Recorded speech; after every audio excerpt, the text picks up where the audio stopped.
Welcome back once again to the USA Friendship Quilt. This lesson is going to be on the cornerstones that will be part of the border that goes around your quilt. And this particular cornerstone is called the Friendship Block, which is very appropriate for this quilt. What's the best way to get 53 pieces into a 4-inch block? Paper piecing, of course. So follow along and I'll show you how to make this beautiful friendship block. Because all of you so graciously sent fabric for this quilt, I find that I want to call it a friendship map. So how appropriate but to make a cornerstone on the border of the friendship block. So that's what we're going to work on next. Now this is a large size. Our actual design is only going to be 4 inches. So that means teeny tiny little pieces, almost like working with Connecticut all over again. To make it easier, I have given you templates, and this is paper piecing. It's not hard paper piecing, so don't freak out, but this is the sections that we will use for this arched part of the block. There'll be no curved sewing involved, I promise. We'll instead applique that section down. After we do this part of the block, and these paper piece segments will make up the crowns.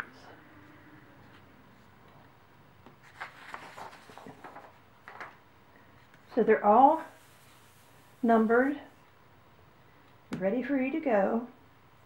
I suggest that you print them out on something lightweight. Now I like to use lightweight Tearaway Stabilizer that I can run through my printer and see through. So rather than work with a big piece like this, cut off a small piece because we're only covering this tiny area. And what you're going to do is you're going to take this piece, put it on the bottom so that's right side up if you turn it over. And you can see that it is covering the line between A1 and A2. And let's just temporarily put a pin in place. Now we need A2, so let's cut another small piece. And this is where it's fun, it's choosing which pieces you want to do next. So let's do the blue. And what we're going to do now is on the fabric side with right sides together, we're going to line those up. And the easy part now, after we get those lined up, like so, is we're going to take it over to the machine and we're going to stitch along the line between A1 and A2. Now at the machine, I'm going to lower my stitch length to 2.0. That will make the stitches smaller and make it easier later to remove the stabilizer without disturbing the stitches. So I'm just going to stitch across that line, joining those two pieces of fabric together.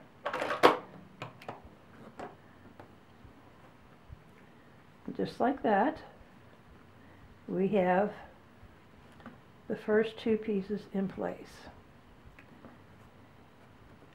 And then you're going to finger press those pieces together. Now, we're going to turn it over to the other side, and you can see that there's a lot of fabric left over there. So what we're going to do at this point is trim some of that away. I'm going to put a piece of cardboard or cardstock between A2 and A3 and fold it back. And this is an add a quarter ruler. Because these are so small,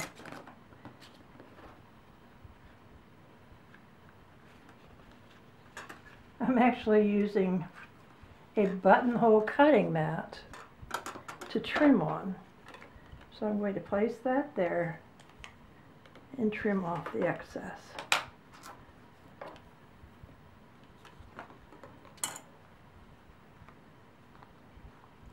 Now we're ready for the next piece.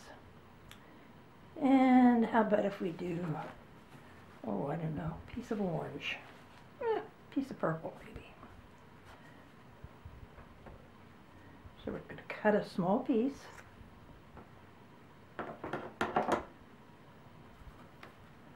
We're going to line that up, right sides together, like so.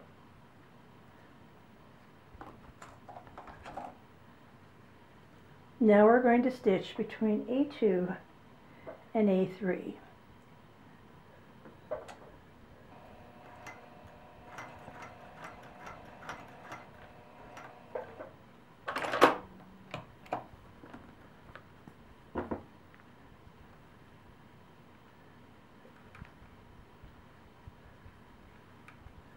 And we're going to fold that over. And again, finger press that down. Now, right now it's not looking like a whole lot, but bear with me. Now we're going to do the same thing we did before. We're going to lay this down, put our cardstock on the line between A3 and A4, fold this back, and once again, we're going to trim off the excess.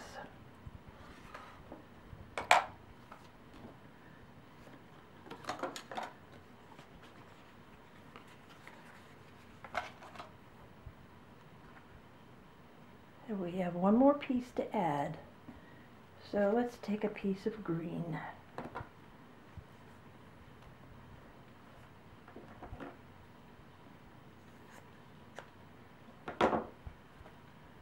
So I've cut it off into a smaller piece. I'm going to turn it over, put right sides together, flip it around, and now I'm going to sew on the line between A3 and A4.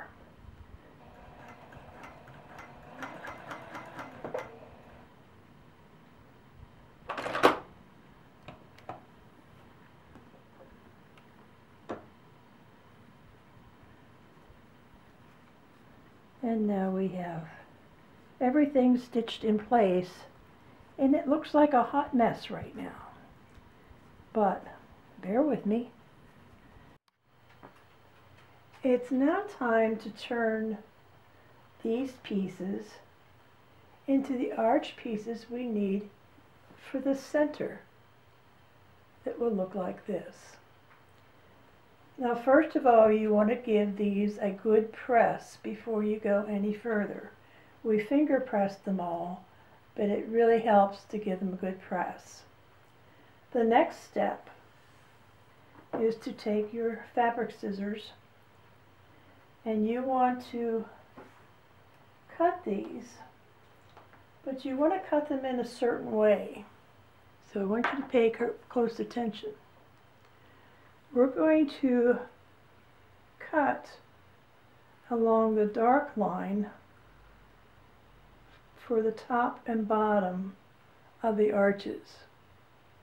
Not the red line, but the black dark line. When you get to the sides, you will cut along the red line to give you the 1/4 inch seam allowance. And let me show you what I mean. So we're going to start out by cutting on the dark line.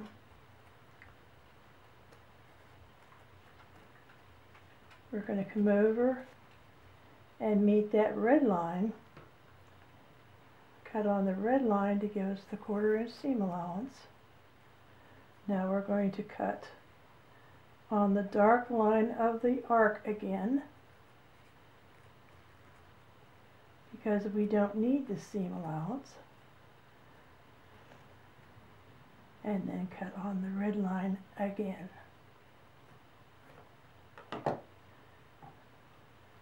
That will give you a perfect arc. Let's prepare these appliques for placement by first removing the foundation backing, and that's pretty easy. You just tear each subsequent section away, holding on to the stitches as you do it, so you're not tearing any stitches out.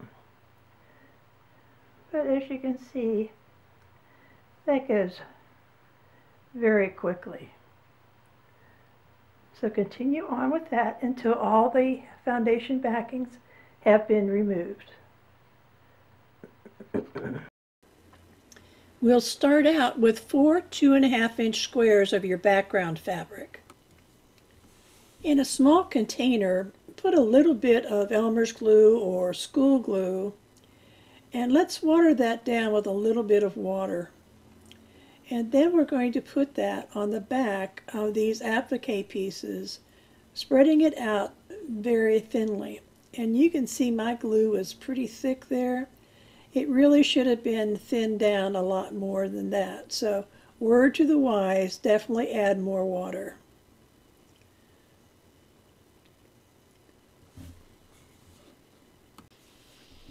Now I'm setting these aside on my freezer paper until I get them all coated, but you can put them on right away if you want to. I just wanted to get the glue mess off my fingers before I started to apply them to the actual background pieces. What we're going to do is put these in the corners, and you want to align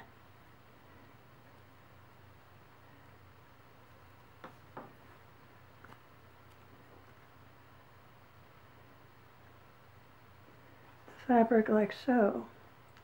Now in a case like this, we're going to trim that excess off so we get a smooth line. And when you're putting the glue on, you have to try to exercise caution, but even with the greatest of caution, sometimes things like that can happen. Now we also have a little bit of thread fraying there, so I'm going to trim that off so we have a perfect arc in the corner here.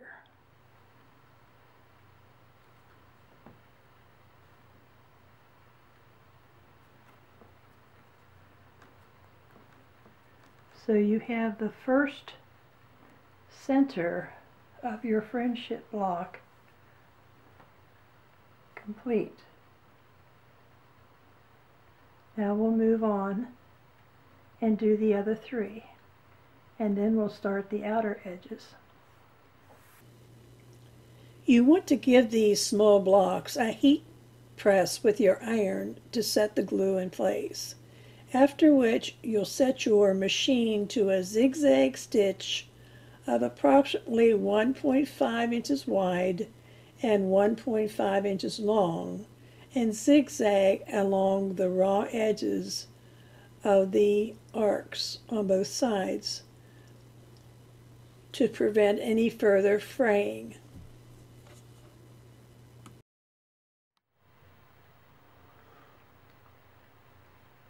We have now completed this part of the friendship block, and we're ready to put the crowns on the ends to finish the block up. Now I want you to notice something. Here and here we have colored fabric.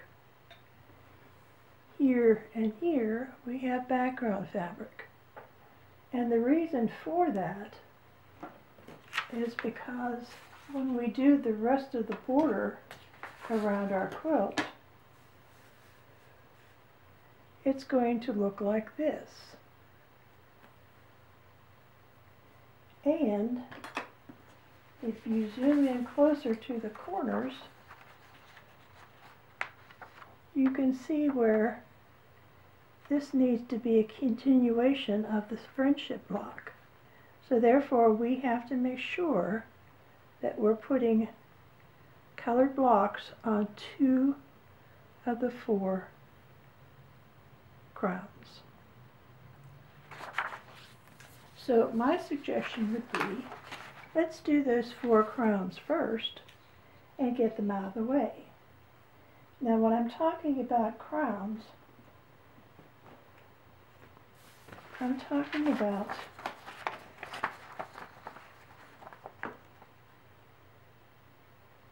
you have an E section and an F section. And I hope you can see that. Let me try to zoom in a little bit more. Okay, on the F section, this triangle right here, we need to make 8 of them, or half of them, with the colored fabric, like so. We have a total of 4 per block, so there's 16 of these crowns altogether. So we're going to use 8 of them with the colors. So what I'd suggest is for you to pull out 8 of the F sections first. Let's do those, making sure that we're using the colors for the F1 section, and then we can go on to the others using just the background fabric. That way you won't forget. We're ready to do the F sections where we need to have the colored pieces in. So I've gone ahead and I've cut several pieces. I've cut them approximately 2.5 by 1. They're oversized, but better oversized than too small. And while I was at it, I cut out, I believe 64, I'll have to go back and double check, I'll put it in your directions, 1-inch squares for the crown section, and I'm making those in a navy blue. I've also cut out 1.5-inch square sections of the background fabric, and I've cut out 2.5 by 1-inch sections for the part of the F1s that do not require the colored fabric. So I've got all my pieces cut out. Now all I have to do is sew. So as you can see, I have this set up and I've got more than enough fabric there. So I'm going to put my card down like we did before, between F1 and F2. I'm going to flip the piece over and I'm going to trim off. So I have approximately 1/8 to 1/4 of an inch seam allowance. Now I need to use my darker fabric, and you can see on the foundation piece it's shaded a little darker, and I did that as a reminder that's where the dark fabrics go. So I'm going to flip this over, put a piece of dark fabric right sides together, flip it over, and stitch on a line between F1 and F2. Now can you imagine sewing these little tiny pieces together? Where would we be without paper piecing? So now I'm going to do the same thing. I'm going to trim off the section for F3, which is where we're going next, because we have all that yellow covering that area. So I'm just going to go ahead and trim that off.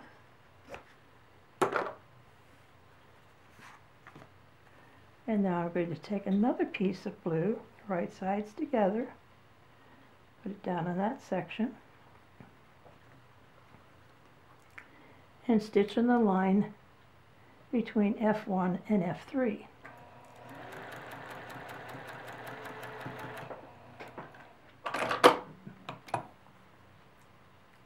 And I'm going to finger press that back. Now we need to do section F4. So we're going to put our card down again, pull the foundation piece down, trim off the excess,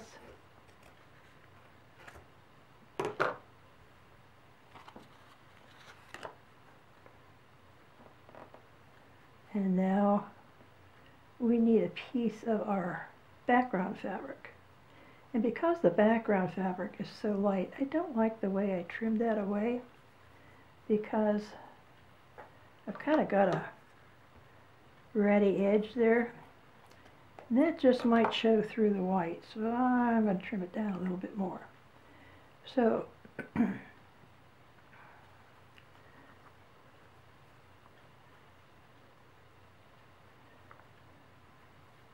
let's grab a piece of white. Make sure we're putting right side down.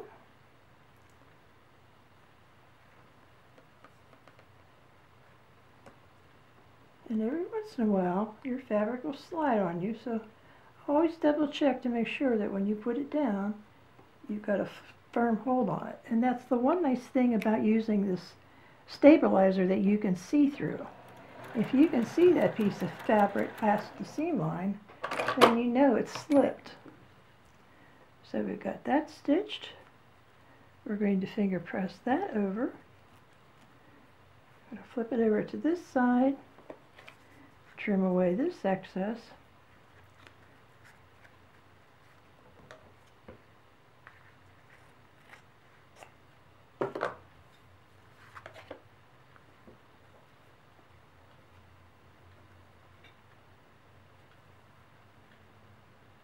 right sides together again, and we're going to stitch between F2 and F5.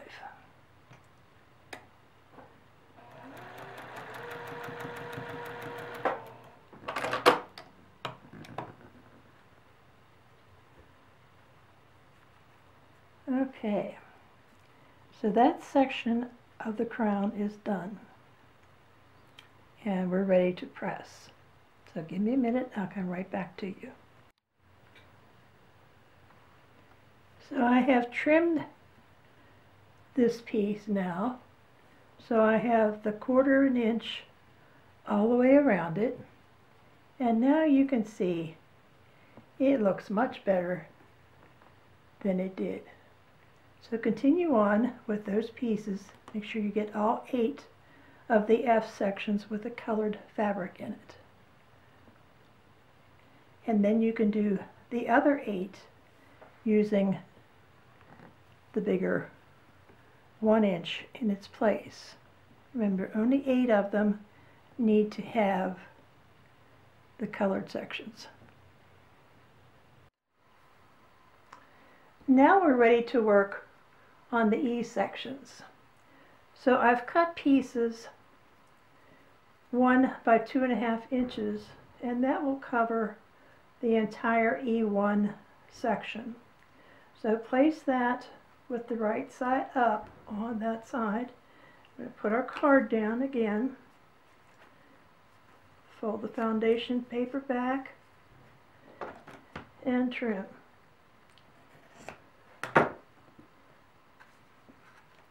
Now we're going to take one of our 1 inch squares that we cut out of our background fabric and place that right sides together, flip it over, and stitch on the line between, well, I'm actually on E1 and E3. You can do it on either side.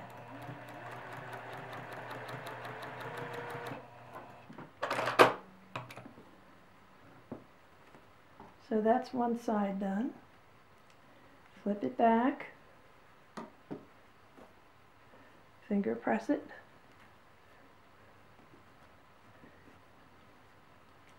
Let's flip it over again. Put our card down.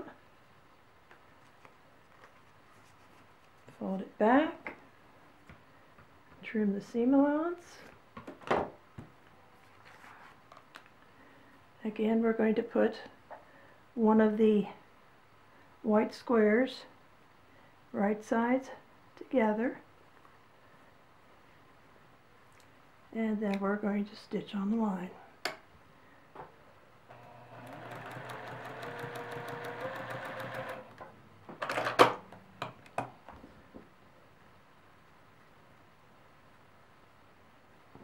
And finger press again. Now we're going to again go back, trim around, leaving a 1/4 of an inch seam allowance, and I'll show you what we'll be doing with these next.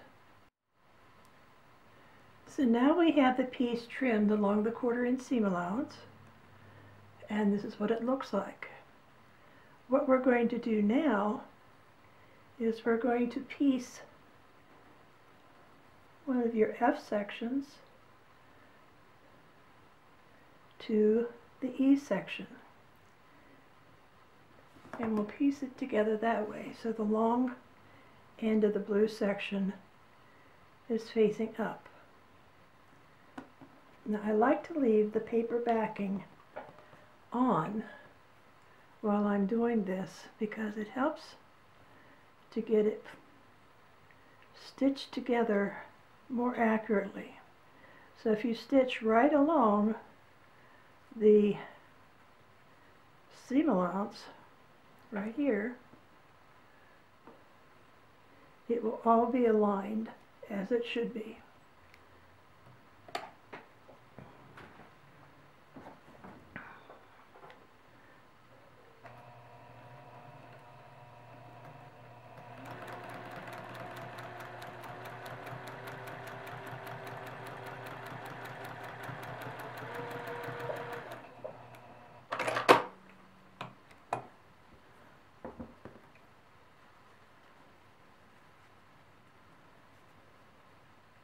And there's your crown.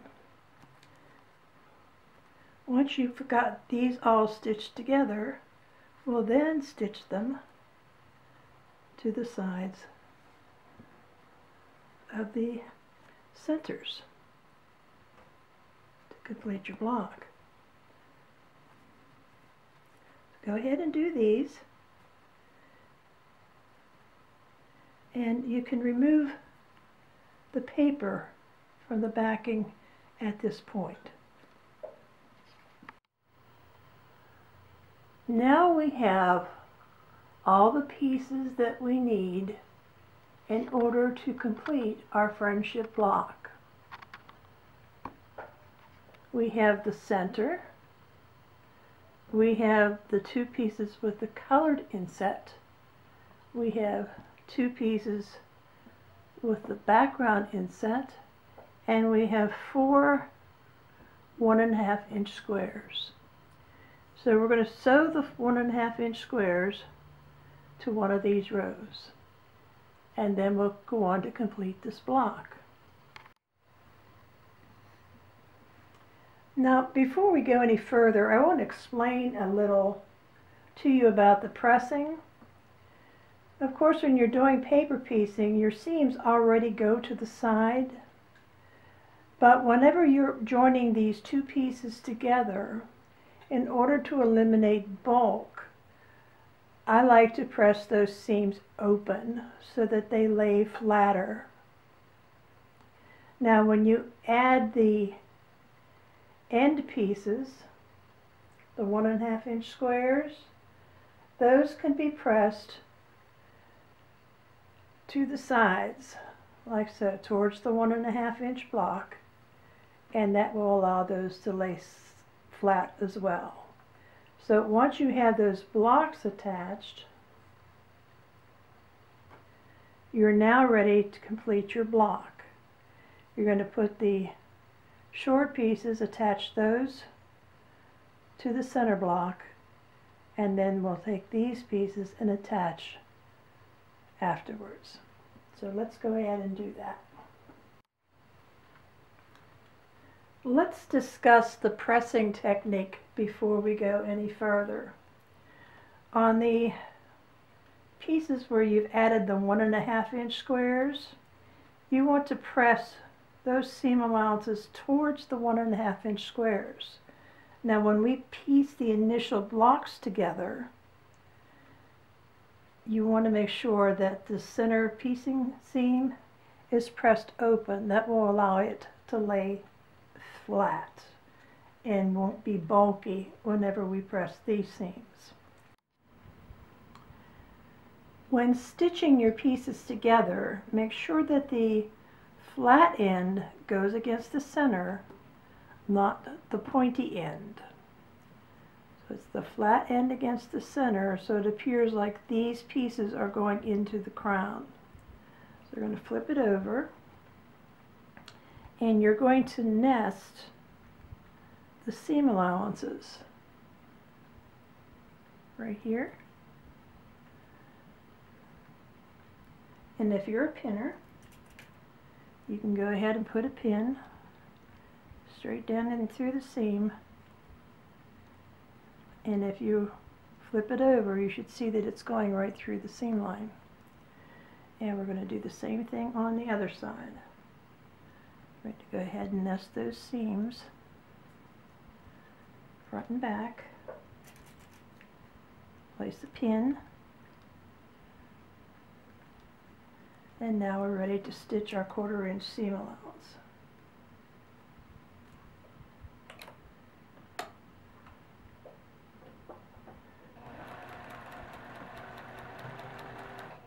And make sure you remove your pin before you get to it. Your machine might sew over pins just fine, but one of these days, if you're among the unlucky few, your machine might strike that pin in just the wrong way, throwing your machine out of time, and that would not be a happy thing. So now we have our first set stitched together. Now we're ready to sew the other side. And by the way, it doesn't matter which side these get sewn to, as long as you have 2 colored strips and 2 white strips on your block, you're fine. So we're going to go ahead again, line these up to the seam allowance.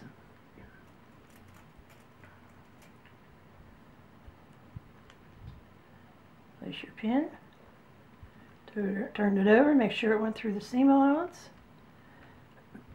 Do the same thing on the other side, nesting your seams.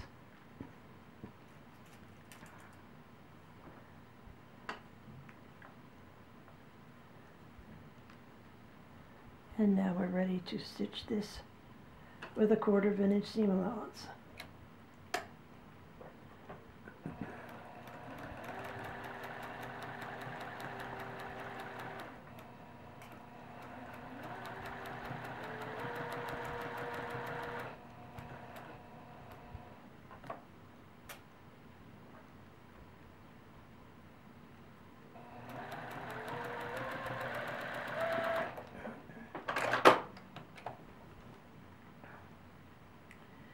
And now you have your first completed friendship block. All that remains is to press it, and what you're going to do is go to the ironing board, and we're going to press the seam allowances to both sides. I'm going to do that right now. And there's your finished block. So go ahead and finish up the other 3, and we'll be done with the friendship blocks.